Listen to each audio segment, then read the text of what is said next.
Welcome to the Artificial Fluency Podcast. Today we're really tackling something that comes up a lot. How to get better at English speaking and listening. Yeah, it's a big one. And we've gathered quite a bit of material transcripts, audio clips from language learning content, even podcasts about communication itself. Exactly. Our mission here is pretty clear. Yeah. Pull out the best, most practical techniques you can actually use right away, no matter what your current level is. And we're looking at it from different angles, right? Advice from teachers, real examples of, everyday chat, and how native speakers think about communicating well. Gives you a broader picture, definitely. More perspectives. So look, if you felt kind of stuck with your English, or you just wish you could speak and understand things more naturally, more confidently, well, this deep dive is for you. We're going to unpack some really concrete strategies, things to help you, break through and make English more a part of your daily life. Okay, let's get into it then. First up is something that sounds maybe a little basic, but it keeps coming up. Speaking to yourself. It really does. It's quite remarkable. We saw one example where someone, James, makes it part of his morning routine. Just describes what he's doing, his plans for the day, all in English. Right, like, okay, now I'm brushing my teeth or thinking ahead. Today I'm going to the gym after work. Simple stuff. Seems simple, yeah, but the idea is powerful. It builds comfort with actually speaking English out loud. And there's no pressure, yeah. Right? No conversation partner judging you. Exactly. It's about fluency over perfection, just getting used to forming the sounds and sentences, your brain's internal chatter, but, out loud in English. It primes the pump, so to speak. Yeah. Gets the machinery working. You could think of it like that. Getting your mouth, your tongue, used to making English sounds in a relaxed way. It's like rehearsing. And then there's Daniel, who took it a step further, actually recording himself. Ah, yes, recording. That adds another layer. Talking about his day, just into his phone or whatever. That's brilliant because it gives you feedback. You can listen back, spot things you want to improve, but also, and this is key, that you hear yourself getting better over time. That must be really motivating, seeing the progress. Definitely. And his advice to start small is spot on. You don't need long monologues. Just quick descriptions, like if you're walking outside. Yeah, exactly. The sky is clear today, or I can see the park ahead. Little moments throughout the day. Making it automatic. And they also mentioned practicing for specific situations, like grocery shopping. Oh, yeah, that's a great practical tip. Instead of just thinking your list, actually say it. Okay, I need milk, bread, and some eggs. It's like a mental walkthrough, preparing yourself for those real-world interactions. So this private practice that builds a foundation of confidence, doesn't it? Absolutely, a crucial foundation. Okay, so building on that comfort with producing English, let's switch to receiving it, listening. Right. And there seem to be two main approaches here. Passive and active listening. The passive idea came up just having, say, an English podcast or the news on in the background. While you're doing something else. Yeah. Like making breakfast. Exactly. The idea isn't that you're laser focused, but that your brain is still absorbing the rhythms, the sounds, the intonation of English. Soaking it in almost by osmosis. Sort of, yeah. It's about familiarization, getting your ear tuned to the language, even when you're not consciously analyzing every word. Interesting. Okay, so that's passive. What about the active side? Well, one source had a really structured method for active listening, and the first step was quite challenging, actually. Oh, what was that? Listening to a short clip of, real fast English conversation. Without subtitles? Without subtitles first, just to gauge your current understanding, to expose yourself to that natural speed. Wow, okay. Diving right in. That's tough, but probably necessary. It is tough initially, but crucial. You need exposure to that natural pace to improve. You can't just listen to slowed down textbook audio all the time. Right. You have to train your ear for the real thing, even if you miss stuff at first. Precisely. It helps you start picking up the flow, recognizing sounds within that faster stream of speech. And then the method likely involves slowing it down, maybe transcribing. Yeah, the subsequent steps involve things like that, breaking it down to understand better. But that initial exposure to real speed is the vital starting point. Calibrating your ears, essentially. Okay, that makes sense. Yeah. Now let's shift gears to something that can feel a bit daunting for learners. Small talk. Ah, small talk, yes. But the sources suggest it's actually a really powerful tool, not just for fluency, but for building confidence. Really? How so? Well, think about Emma's experience that was shared. She made a conscious effort, right? Yeah, practicing simple questions with friends daily. Things like, hi, how are you today? Or how's it going? Very basic stuff. But she noticed a big difference over time. A huge difference, apparently. That consistent low-pressure practice just made her more comfortable, more at ease in conversations. It's like exercising a muscle, I guess. Little bits regularly add up. Exactly, like compound interest for your speaking skills. And another source gave some great practical ways to actually start small talk, especially with new people. Yeah, I like those. Focusing on open-ended questions. Right, not just yes, no. Something like, where are you from originally? Invites a longer answer. Keeps the conversation moving. And the key is follow-up questions, too. Definitely like, oh, really? How do you like living here? It shows you're actually listening and interested. Keeps it from feeling like an interrogation. Yeah. And they had those situational examples, too, which were helpful. Oh, yeah, the book club one. What did you think of the book? Simple. Or on a park bench, seeing someone read, what's the book about? Or even in a coffee shop line. What's your favorite coffee here? Exactly. These are low-stakes opportunities to just practice initiating and having a brief exchange. And the goal isn't necessarily deep conversation at this stage. Not at all. It's about building that comfort, that confidence to engage, getting over the hurdle of starting. Each little success makes the next one easier. Okay, so we've talked about producing sound and engaging in basic chat. Let's dive into the words themselves vocabulary. Right. And the sources had some really good insights here, particularly about learning words in context. Not just memorizing lists. Definitely not. One source focused on everyday phrases native speakers use all the time. Things like, get used to it, be able to tell something, biased, no one in their right mind. Ah, yes. Those very common expressions. And crucially, it wasn't just the phrases, but the context they were used in, like get used to it when talking about adjusting to a new place. Or be able to tell from looking at, say, wet ground, you can tell it rained. Exactly. And biased in relation to news, or no one in their right mind for warning against something foolish or dangerous. Seeing them used makes them stick. It shows you how to use them, not just what they mean. Precisely. And then there was the workplace context, too. Oh yeah, essential phrases for professional settings. Very useful stuff. Things like, thank you for bringing this to our attention. Or just a friendly reminder. Would it be possible to extend the deadline? Always a classic. Yes. Or, I appreciate your hard work. Let me confirm that for you. Thank you for your patience. These phrases really help you sound professional and clear, don't they? They absolutely do. They manage expectations, show politeness, facilitate collaboration. It's about the nuances of professional talk. And then moving away from the formal, there was that focus on informal, everyday language. Right. Contrasting formal ways with how people actually talk, like saying, I got to work around 9 instead of the more formal, I arrived at my workplace. Much more natural, and loads of useful informal phrases came up. Yeah, like for being busy, I've got a lot on my plate, or I'm swamped. Or for a tough day, it was one of those days. We've all had those. Haven't we just? And for success, we knocked it out of the park. Or for problems, we hit a few snags. These are the phrases that make your English sound less like a textbook and more like, well, real conversation. Totally. And even things for to-do lists like, I need to get around to, or I've been putting off. We all have things we're putting off. And the household chores example, get these chores out of the way so you can binge that new show. Very relatable. And they even mentioned adulting. Ah, yes, the slightly ironic term for just being a grown-up. It shows how language evolves, right? Learning these everyday bits, formal and informal, is key to really participating. Absolutely. Okay, so beyond the words themselves, there's how we say them.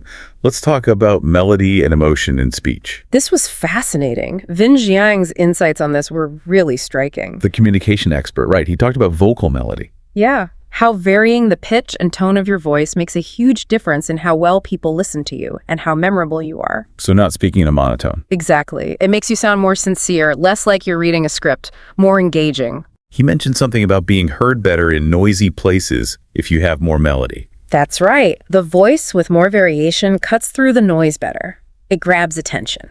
That's incredible. It shows communication is so much more than just the words. It really is. He stressed vocal foundations and the idea of feeling what you're saying, not just reciting it. Conveying the emotion behind the words. Precisely. And practicing that, varying your pitch, pace, volume can seriously upgrade your communication impact. Makes sense. Okay, so finally, let's quickly cover some common roadblocks people hit when aiming for fluency. Yeah, a couple of big ones came up. First, the fear of making mistakes. Always a big one for language learners. Huge. And there's a great analogy comparing it to how toddlers learn. Oh, right.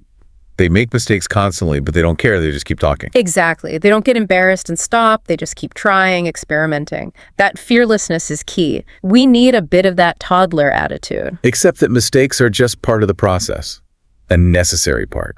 Totally.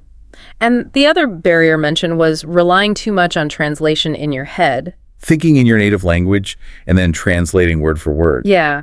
That creates delays, makes speech sound unnatural and hesitant. It really hinders fluency. So the goal is to get common phrases more automatic. That's the idea, building automaticity so you're not constantly doing that mental translation step. The words just come out more naturally. Okay, so as we wrap up this deep dive, let's quickly recap the main takeaways. Sure. We saw that consistent, sort of low-key daily practice helps a lot about.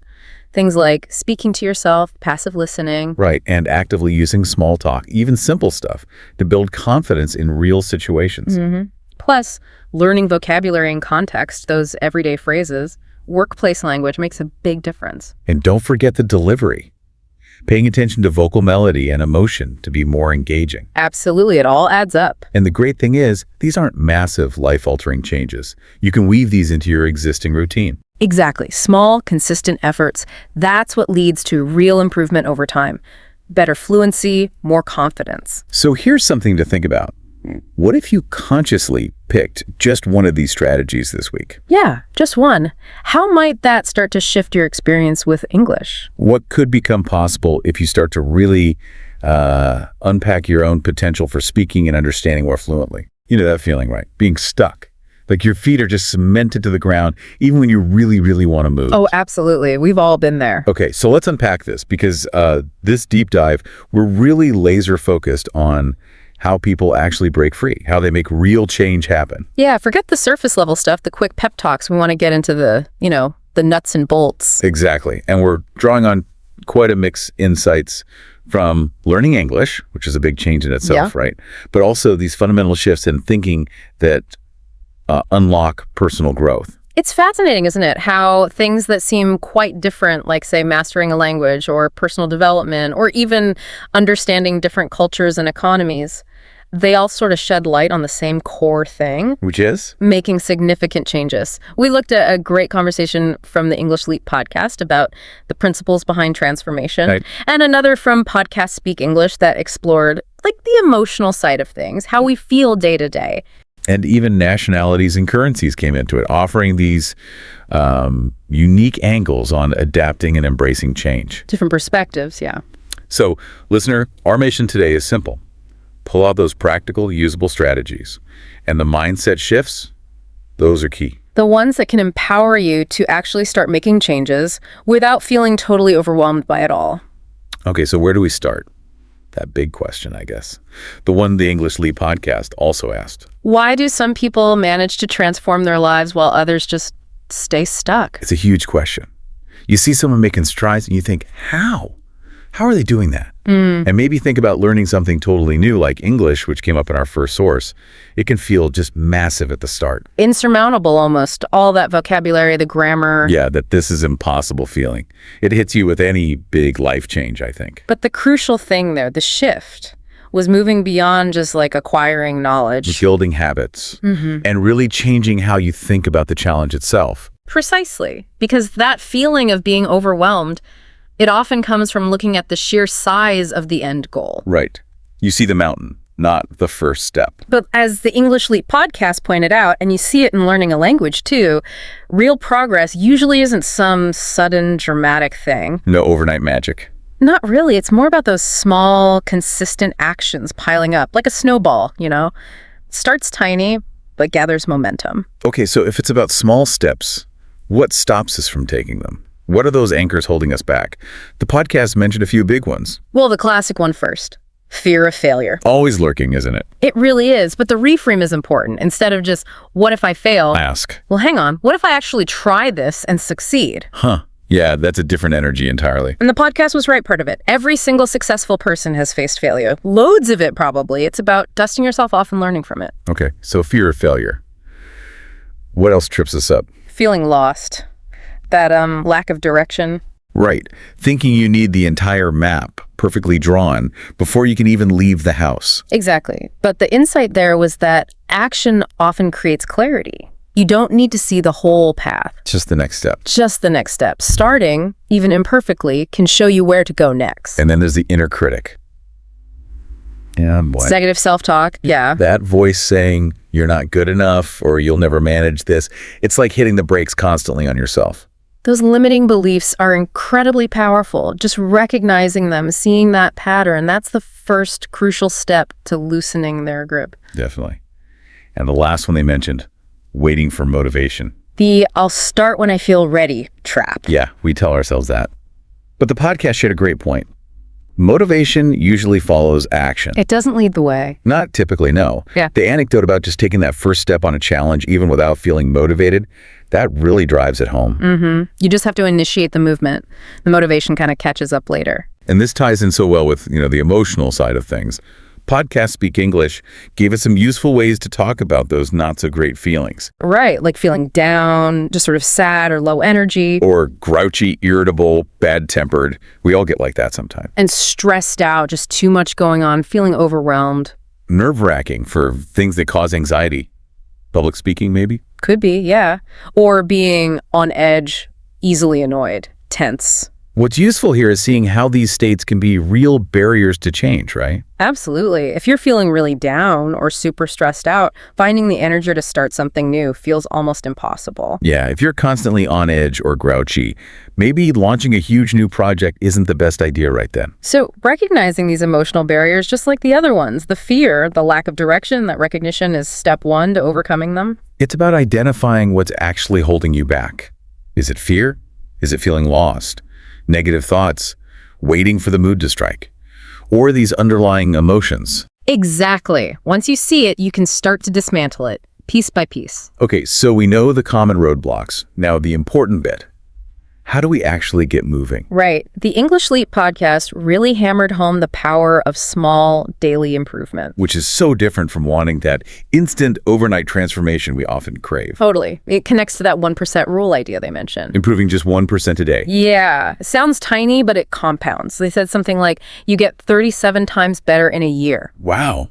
That's significant. It really is. It's the compounding effect of those tiny, consistent efforts.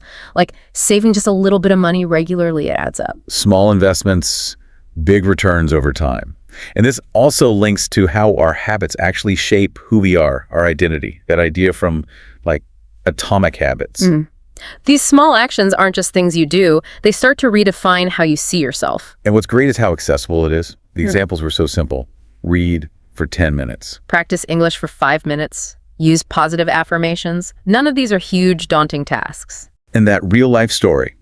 Someone getting fluent in English just by listening to podcasts consistently. So inspiring. It shows that even if you are feeling, a bit down, like we heard in Podcast Speak English, just taking one tiny step can start building momentum. Consistency over intensity then, especially at the start. That seems to be the key. Small, manageable actions are sustainable. Big, sporadic bursts, not so much. Right. Okay, so underlying all this action, there's the mindset piece. Ah, yes, the foundation. The English Leap podcast drew that crucial distinction.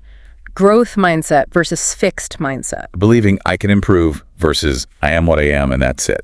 It's a profound difference, isn't it? It changes how you see everything, challenges, setbacks, learning. And it's not just wishful thinking. They talked about the RAS, the reticular activating system. Our brains filter, basically. Yeah, it focuses on what you tell. Yeah.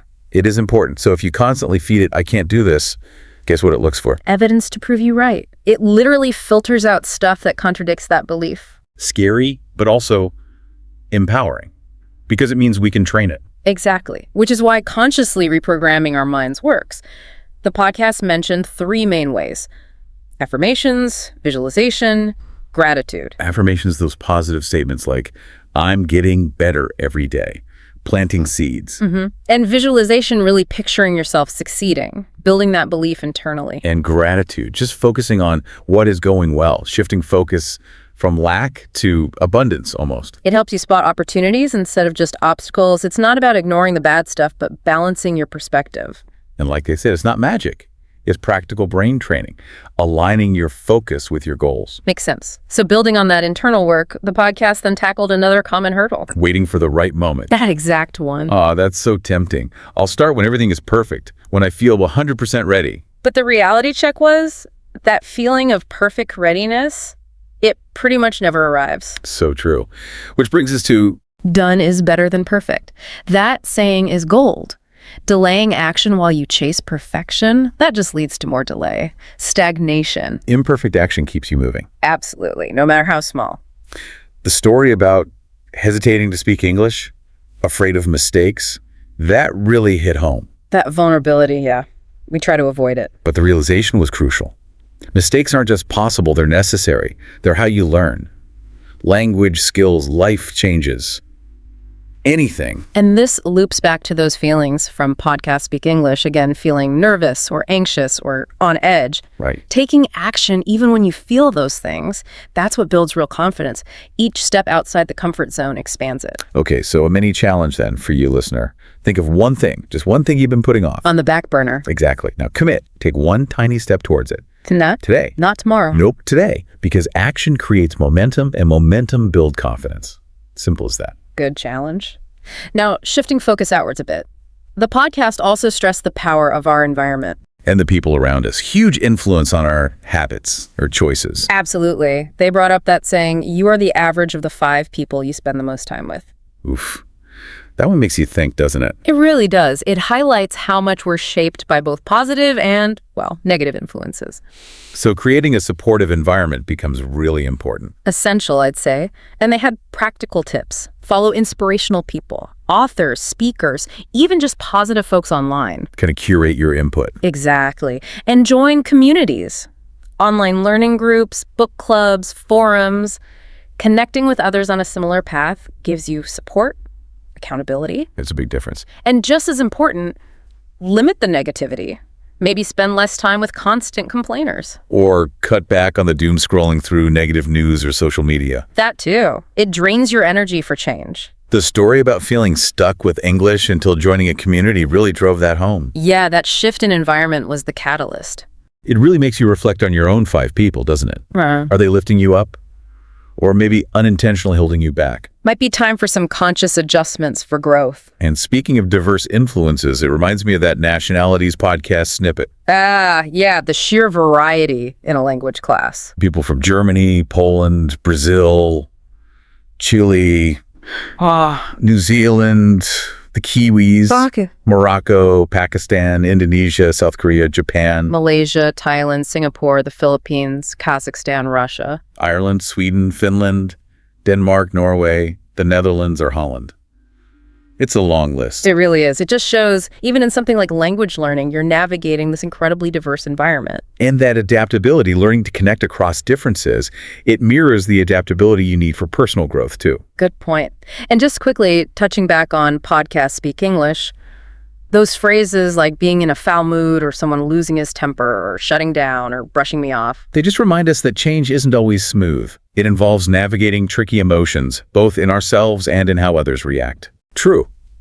And even the currency trading stuff had some interesting parallels. How so? Well, thinking about trading currencies, euros, dollars, pounds, rupees, needing a margin deposit, seeing something appreciate drastically, making a split-second decision. I see. Metaphors for change. Yeah, like recognizing opportunities, taking calculated risks, making timely choices, even when things feel uncertain or volatile. Like adapting to a new market. Exactly. And that Ecuador example, adopting the US dollar because their own currency, sucres, had depreciated so badly after hyperinflation. That's a massive real-world shift, a huge decision driven by necessity, adapting to a completely new financial reality. Definitely puts things in perspective.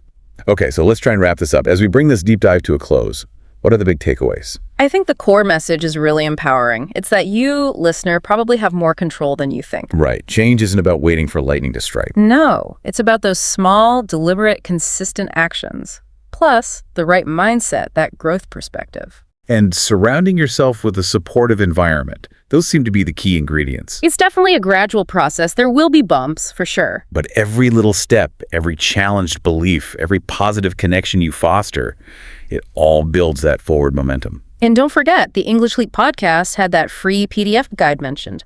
Could be useful for digging deeper into the exercises. Good reminder. Okay, so a final thought for you to mull over. Let's hear it.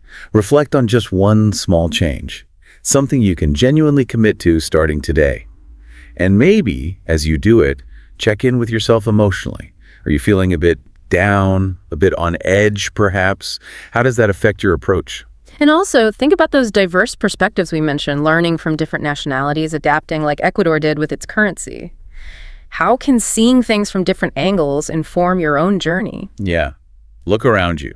Pay attention to the currency of your daily habits. And just ask, what small investment can I make in my future self starting right now?